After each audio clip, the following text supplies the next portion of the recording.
مہدی کے دور میں تقریباً ان ایریاز میں ہی بغاوتیں اور فتوحات کی گئیں جو پچھلے دور سے الصفا اور ابو جعفر منصور کے دور سے چلی آ رہی تھی. سندھ میں مزید ڈیولپمنٹس ہوئیں، خراسان میں بغاوت ہوئی، اس کا خاتمہ کیا گیا. جزیرہ میں بھی، مصر میں بغاوت مہدی کے دور میں تو ختم نہیں ہو سکی، لیکن اس کی مہدی ان کے اس بغاوت کے خلاف جو ہے تحریک چلا چکا تھا، اور اس کی وفات کے بعد جو ہے مصر میں بغاوت کا مکمل طور پہ خاتمہ کر دیا گیا تھا. مہدی کے دور میں رومیوں کے ساتھ بھی جنگیں ہوئیں.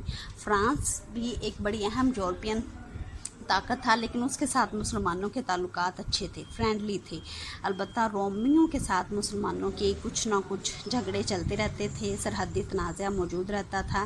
ان میں سے ایک تنازع کو دور کرنے کے لیے مہدی نے اپنے بیٹے ہارون الرشید کو بھیجا، اور ہارون الرشید نے 16 سال کی عمر میں اس تنازع کا خاتمہ کیا، اور ان دی اینڈ عباسیوں کی ملکہ آئرین کو معاہدہ کرنا پڑا، اور مسلمانوں کی برتری جو ہے وہ سرحدی ایریاز میں قائم ہو گئی. مہدی کے دور کا ایک اور اہم واقعہ ہے. ایک شخص ایتھیسٹ جو تھا خراسان سے تھا، ہاشم بن حکیم، اور اس کا لقب تھا مکنہ. اس نے نعوذ باللہ نبوت کا اور دعویٰ کر دیا، اور اس کے بڑے ڈیفرنٹ طرح کے عقائد تھے. اس کو مکنہ اس لیے کہتے ہیں کہ اس کی ایک آنکھ نہیں تھی، تو جس کی وجہ سے وہ اپنے چہرے پہ نقاب رکھتا تھا، اپنا چہرہ چھپاتا تھا، اس لیے اس کا نام مکنہ یعنی کہ نقاب پوش پڑ گیا تھا. اس کے عجیب سے عقائد دیکھتے وہ کہتے ہیں کہ وہ یہ کہتا تھا کہ نعوذ باللہ اللہ تعالیٰ پہلے حضرت آدم کی روم میں حلول کر آئے، پھر حضرت نوح سے اس سے ہوتے ہوئے وہ مسلم خراسانی اور ان دی اینڈ جو ہے مکنہ کی ذات میں شامل ہوئے ہیں. بہرحال اس طرح کے عقائد کا مکمل طور پہ خاتمہ کرنے کے لیے مہدی نے بہت سی افواج بھیجی. پہل تو مہدی کو ناکامی کا منہ دیکھنا پڑا، لیکن آخرکار مکنہ کے خود ساتھی اس کا ساتھ چھوڑ گئے. کچھ جو موجود رہے انہوں نے آگ میں کود کر خودکشی کر لی، اور مکنہ نے بھی اسی دوران اپنے آپ کو آگ کے حوالے کر دیا. اور بعد میں اس کے بہت سے عقیدہ کے ماننے والے یہ بھی کہتے رہے کہ مکنہ جو ہے پھر سے رونما ہوگا. بہرحال اس فتنہ کا خاتمہ کر دیا گیا تھا. مہدی کے دور کا ایک اور اہم واقعہ الہاد و زندقہ کی تحریک ہے. یہ تحریک ایرانیوں کی طرف سے چلائی گئی، اور یہ ایرانیوں نے اپنے پرانے عقائد کو پھر سے پروموٹ کرنے کے لیے اس تحریک کو چلایا. زندقہ اسٹوڈنٹ یہ عموماً کوسچن بھی آ جاتا ہے، اور میں بڑی اس پہ آپ کو توجہ سے کلاس روم میں بھی بتایا کرتی ہوں کہ آپ یہ کوسچن آپ کو یہ کانسیپٹ ذہن میں ہونا چاہیے کہ ایک تو کوسچن یہ ہے کہ زندقہ کو زندقہ کا نام کیوں دیا گیا، اور زند اور زندقہ میں فرق کیا ہے. تو میں آپ کو ابھی بتا دیتی ہوں. زندقہ تحریک تھی، آئیڈیاز تھے، خیالات تھے جو کہ مبنی تھے پرانی ایک مجوسیوں کی اہل فارس کی پرانی کتاب زند کے خیالات پر مبنی تھے، اس لیے ان کو زندقہ کہا گیا. ٹھیک ہے، اب آپ کو یہ واضح ہونا چاہیے کہ زندقہ کو زندقہ کیوں کہا گیا، کیونکہ وہ مجوسیوں کی پرانی کتاب زند کے خیالات اور نظریات کو مانتے تھے، اس لیے اس کتاب کو ماننے کی وجہ سے ان کو زند سے زندقہ کہا گیا. زند کتاب کا نام ہے، اور زندقہ اس کتاب کو ماننے والے اور اس کے نظریات کا پرچار کرنے والے گروپ کو یا گروہ کو کہتے ہیں. مجوسی آتش پرستوں کو کہتے ہیں. اہل فارس، اہل ایران قدیم ادوار میں آتش پرست ہوا کرتے تھے. تو اب ہم دیکھتے ہیں کہ زندقہ اسلام آ گیا تو اس کے بعد پھر سے کیا ضرورت پڑی یا کن وجوہات کی بنا پر زندقہ کو فروغ ملا، اور اسلامک سلطنت ہونے کے باوجود جو ہے الہاد کی اور زندقہ کی تحریک جو ہے وہ اتنا زور پکڑتی گئی. تو سب سے پہلی ریزن تو ایرانیوں کی قوم پرستی کے جذبات تھے. وہ ان کی عربیت سے تنگ تھے، حتیٰ کہ اہل عباس نے کافی حد تک ایرانیوں کے ساتھ بڑا اچھا سلوک بھی کیا، لیکن جس طرح سے انہوں نے ایرانیوں کی قوم پرستی کے جذبات کو اپنی تحریک کے لیے استعمال کیا، تو ایرانیوں نے بعد میں ان جذبات کو اپنے نظریات کی فروغ کے فروغ کے لیے استعمال کیا۔ پھر دیکھیں بڑی پرانی پہلے سے موجود بہت ساری دل میں قدورتیں موجود تھیں۔ بنو امیہ کی پالیسی تھی کہ وہ اجمیوں کو ناقابل اعتماد قرار دیتے تھے، اعلیٰ عہدوں پر اہم جابس جو ہیں وہ ایرانیوں کو نہیں ملتی تھیں۔ پھر نئے مسلمان ہونے والوں پر جزیہ لگایا گیا اور نئے طرح کے ٹیکسز لگائے گئے، جس کی وجہ سے ایرانی پھر سے اپنے، حتیٰ کہ جو مسلم بھی ہو چکے تھے، اپنے نظریات کی طرف رخ کرنے لگ پڑے۔ عباسی تحریک کی حمایت کی گئی اہل ایران کی طرف سے، بعد میں انہوں نے، اور اس حمایت کی وجہ سے ان کو بعد میں اعلیٰ عہدوں پر بھی سرفراز کیا گیا۔ اعلیٰ عہدوں پر فائز ہونے کے بعد انہوں نے اپنے اس سوشل اور پولیٹیکل انفلوئنس کو اپنے زندگاہ کے جو نظریات ہیں ان کو فروغ دینے کے لیے استعمال کیا۔ اب یہ آپ کا نیکسٹ بھی جو وجوہات میں سے ایک اہم وجہ جو ہے وہ اس کے ساتھ ریلیٹ کر رہی ہے کہ اجمی وزراء، منسٹرز تھے اور جتنے بھی اہم حکومتی اداروں میں اہم اہل ایران کے افراد موجود تھے، ان سب نے اپنے انفلوئنس کو اس طرح سے استعمال کیا کہ زندگاہ کی تحریک کو الٹا زیادہ سرپرستی دی۔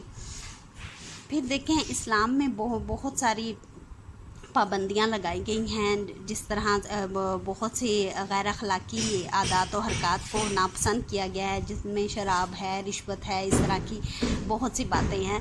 تو اہل ایران کے لیے یہ بہت سخت قسم کی پابندیاں تھیں، کیونکہ ان کے ہاں یہ پابندیاں موجود نہیں تھیں، تو اس وجہ سے انہیں زندگاہ اور الحاد کی تحریک نے وہ زیادہ اٹریکٹ کیا۔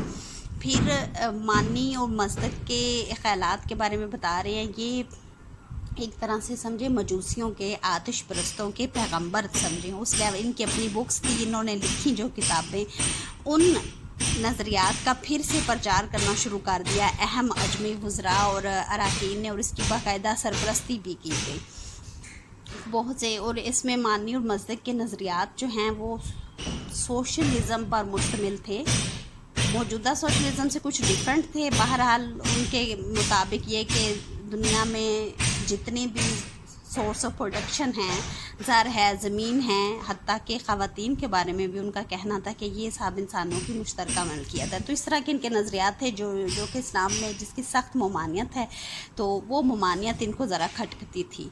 پھر دیکھیں قوم پرست شعراء اور ادبا نے اس طرح کی شاعری کی، اس طرح کے ادبی تحریریں لکھی کہ جنہوں نے الحاد و زندگاہ کی تحریک کو مزید پھیلانے میں کردار ادا کیا۔ پھر یہ لوگ قرآن و حدیث کی اپنی طرف سے من گھڑت تعویلات کرنے لگ پڑے، اس میں سوال اٹھانے لگ گئے۔ نئے لوگ جو مسلم ہوئے تھے ان کے ذہنوں میں کوسچن آنا شروع ہو گئے، اور ان کا ایمان جو ہے وہ اس طرح سے ڈگمگاتا گیا، اور آہستہ آہستہ الحاد و زندگاہ کو فروغ ملتا گیا۔ پھر انہی کے دور میں یہی سوشلزم کے اور اس طرح کے نظریات کے ماننے والے، اشتراکی نظریات کے ماننے والے لوگ تھے، یہ سرخ رنگ کا لباس پہنتے تھے، جس کی وجہ سے ان کو محمر یعنی کہ سرخ پوش کہلائے۔ آپ کو یہ کوسچن بھی آ سکتا ہے کہ محمرہ کون تھے؟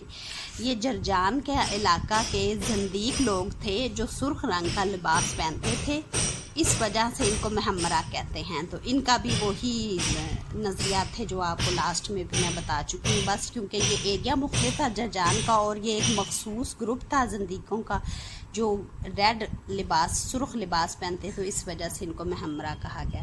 تو آپ کو یہ کوسچن بھی ایم سی کیوز میں عموماً آتا ہے، آپ کو واضح ہونا چاہیے کہ محمرہ زندیقوں کا وہ گروہ ہے جو سرخ لباس پہنتے تھے، اور یہ جرجان کے رہنے والے تھے، اس لیے ان کو سرخ لباس پہننے کی وجہ سے محمرہ کہا گیا۔ اب مہدی نے اس تحریک کے خاتمے کے لیے ذاتی دلچسپی لی۔ سب سے پہلے اس نے 2 اہم اقدامات کیے۔ پہلا قدم اس نے یہ اٹھایا کہ تمام علماء کو بلایا اور ان سے درخواست کی کہ وہ اپنے علم کو بروئے کار لائیں، ملحدوں اور زندیقوں کے فتنہ کا خاتمہ کرنے کے لیے اپنی ساری توانائیاں اس پہ لگا دیں، ان کے ساتھ مدلل انداز میں بحث مباحثہ کریں، مناظرہ کریں، کسی بھی طرح سے عوام کو ان کے غلط ارادوں کی نشاندہی ضرور ہونی چاہیے۔ اس لیے پھر علماء نے چھوٹے چھوٹے رسائل، کتابیں لکھ کر اور چھوٹے چھوٹے جریدے لکھ کر اور مختلف معاشرتی جگہوں پر، پہلوؤں پر، معاشرتی تقریبات میں ان کے ساتھ بحث مباحثہ مدلل انداز میں کر کے عوام تک اس تحریک کے خلاف جو ہے آگاہی پھیلائی۔ دوسرا اہم قدم جو مہدی نے اٹھایا الحاد و زندقہ کو ختم کرنے کے لیے وہ تھا اکاؤنٹیبلٹی کا محکمہ قائم کیا، احتساب کا محکمہ قائم کیا۔ ایسے لوگوں پر، سسپیشیس لوگوں پر نظر رکھی گئی جو کہ اس طرح کے عقائد رکھتے تھے، الحاد و زندقہ کے عقائد پھیلانے میں ہم کردار ادا کرتے تھے، ان کو پکڑ لیا جاتا تھا، سزائیں دی جاتی تھی، حتیٰ کہ اپنے جو اس طرح کے نظریات کا پرچار کرنے والے لوگوں کو سزائے موت تک دی گئی۔ تو ان دی اینڈ یہ فتنہ بہرحال اپنی موت آپ مر گیا، حتیٰ کہ مہدی نے مرتے وقت وصیت بھی یہی کی اپنے جانشین کو کہ الحاد و زندقہ کے ماننے والوں کے ساتھ کسی بھی قسم کی نرمی نہ برتی جائے۔ تو اسٹوڈنٹ یہ تھا آپ کا آج کا لیکچر۔ امید کرتی ہوں کہ آپ اس پہ ذرا اس کو توجہ سے دیکھیے گا، اور میں آپ کو ایک ہوم ٹاسک چھوٹا سا دوں گی جیسے میں آپ کو ہر لیکچر میں دیتی ہوں۔ تو آپ کا ہوم ٹاسک یہ ہے کہ آپ نے الحاد و زندقہ پر ایک نوٹ لکھنا ہے، یہ کیوں پھیلا اور اس کے خاتمے کے سلسلے میں، اور یہ کیا تھا، کیوں پھیلا اور خاتمہ کیسے ہوا۔ یہ 3 آپ پیٹرن بنا لیں اپنے نوٹ کے، اور آپ تقریباً 1 پیج پہ مشتمل اس نوٹ کو لکھیے گا یہاں سے پڑھ کے۔ الحاد و زندقہ کیا تھا، کیوں پھیلا اور کیسے ختم ہوا، کیا، کیوں، کیسے، اس پیٹرن کو اپنائیے اور نوٹ کو لکھیے۔ اسٹوڈنٹ یہ تھا آپ کا آج کا لیکچر۔ کل انشاءاللہ پھر ہم مہدی کی شخصیت و کردار کے بارے میں پڑھتے ہیں۔ تب تک اللہ حافظ۔